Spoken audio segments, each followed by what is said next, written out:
¿Qué tal, gente querida? ¿Cómo va? Bueno, yo arrancando ya un miércoles más.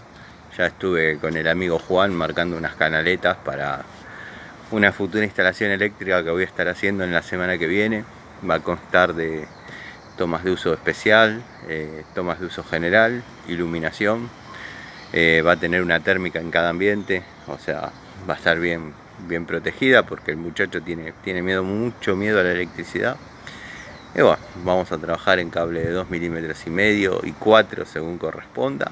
Así que bueno, ya estoy camino a González Catán. La verdad que estoy atrasado con ese tema. Hoy tendría que quedar lista la distribución de agua caliente y fría.